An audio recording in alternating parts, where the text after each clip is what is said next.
There's a contention in the realms. The realm was supposed to be secluded and kept under the government of God. Because when God created this realm, he handed this realm over to Adam. So Adam was the Lord over the earth realm, over the visible realm. In Genesis chapter 1 from verse 26 and 28, when God wanted to embark on the project of man, and of course you all know here that there have been many projects. There are many things many projects God have executed in ages past. When you get into the heavens and you see the creatures that are there, you will know man is the youngest of God's creation. A study of the book of Revelation chapter 4 and chapter 5 will open your understanding to some of the ancient things that happened before time itself began, in the eternities of God. Certain creation enterprises were carried out and civilizations were formed, governing systems were established, and divine orders and protocols were instituted. And so on the strength of that, we saw the legislators that represented those ages and those creations that were working with God before it became necessary for man to be created. And so when John was carried to heaven, he saw 24 thrones. And on those thrones, he said, there were seated 24 elders. And so before man was created, the civilizations of God is already ancient. That some of the creatures that have walked with God from eternity past have already taken upon themselves the designation of elders. Now the question you ask yourself is, if eternity is not a realm governed with time, what is the credential of becoming an elder? Because you are not walking in a realm that is governed by Chronos. There's no time reference in that realm. The realm eternal is a realm that is governed by the presence, the life, and the glory of God. So what makes a creature become an elder? When you study 1 Timothy chapter 3 from verse 1, you will know that eldership has to do with character alignment. And so these creatures are the creatures that mirror God the most. So when you look upon them, their dimensions are an effulgence of the essence of God. And so their age is not in time, it's in light. Now when you are done with those elders, you'll still find other entities. Because why John was weeping? Because he saw the outcome of the human race. And he saw there was no hope for man. And he began to weep in heaven. And he said, a strong angel spoke to him and said, weep not.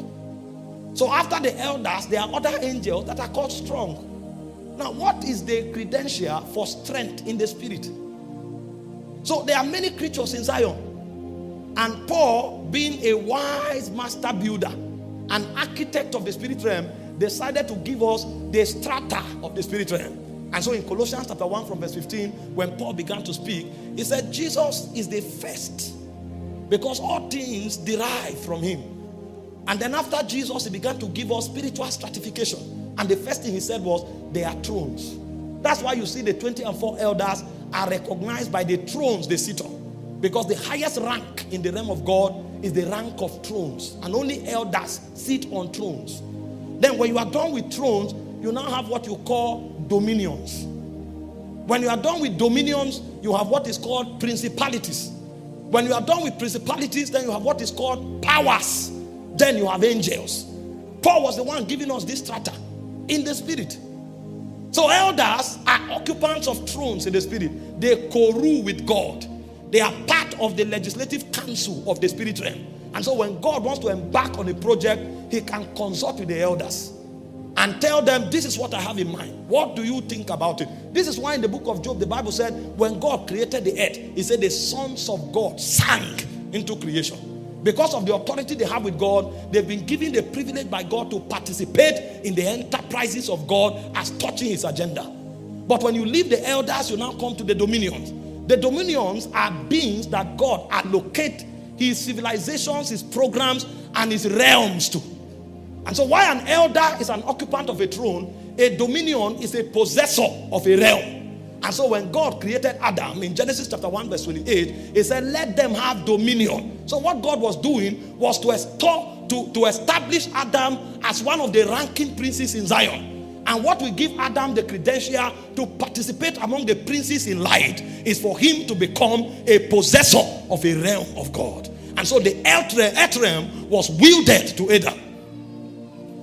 And after the dominions, you have the principalities. The principalities are the functionaries that are sent. So when God wants to conquer, he sends principalities. Because the word principality means first in rank. So they come first into a territory. They are like the ecclesia of the spirit realm. And then you have the powers. The powers are the ones who come to establish the will of God in a territory that the principality has conquered.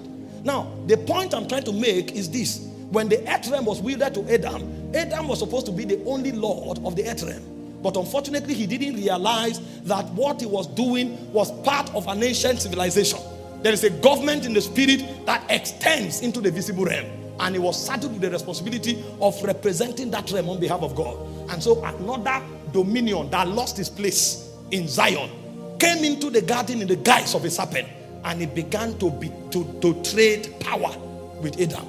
He found a loophole in his soul and traded on the strength of his lust. And when Adam did not realize the essence of his operation in the garden, he decided to sell the earth realm for his appetite. And so from that day onwards, the earth no longer had one Lord. In fact, in 2 Corinthians chapter 4 verse 3, the devil was called the God of this world. And so because the devil has become the God of this world, there's a contention about the will of the spirit that will find expression. And so while God is trying to find expression on the earth realm to establish his dominion, there's another creature that has collected the authority of Adam and is also establishing a parallel government.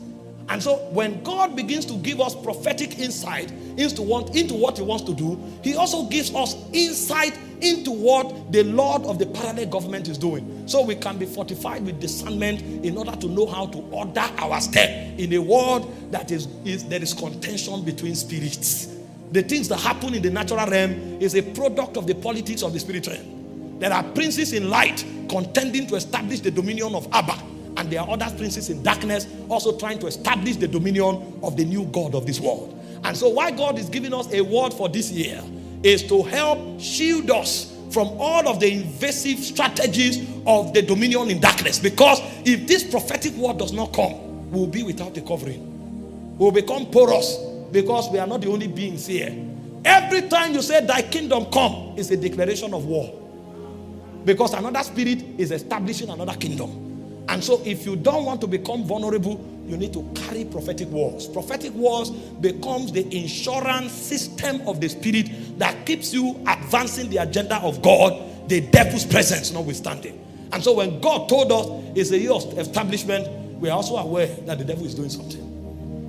Because there are many laws on the earth realm. There are many wheels, there are many policies, there are many protocols, there are many agendas that are being targeted to be fulfilled on the earth realm.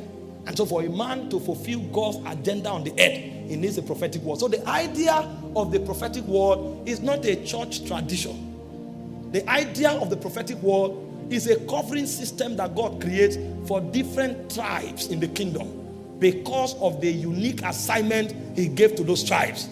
There are persons who think that the New Year word should be the same in all churches. No, it can't be the same. We don't have the same agenda. We are going out to win souls. And so we are going to be invading different territories.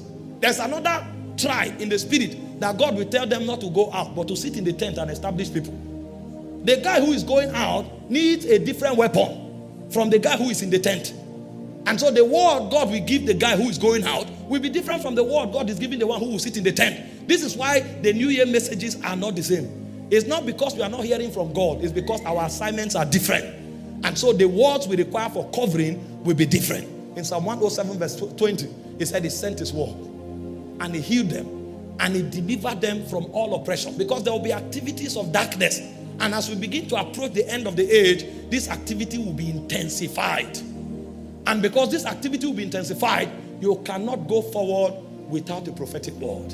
In Galatians chapter 1 verse 4, the Bible calls this age an evil age. This age is an evil age.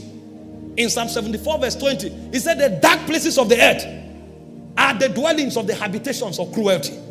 And so there is cruelty in the dark places of the earth. And then you ask yourself, where are the dark places of the earth? You would think it's a packet of different locations. No. Isaiah 60 verse 1 said, the whole earth will be covered with darkness. And he said, gross darkness will cover the people. So everywhere on earth is the habitation of cruelty. The reason you will excel is because you have a word that has become a light. Because the light shines in the darkness, and the darkness comprehended it not. And so the idea of the prophetic word is to give you an insurance as you walk through the year. So you need to have the consciousness requirement, and you also need to have the obedience requirement for the words to speak for you.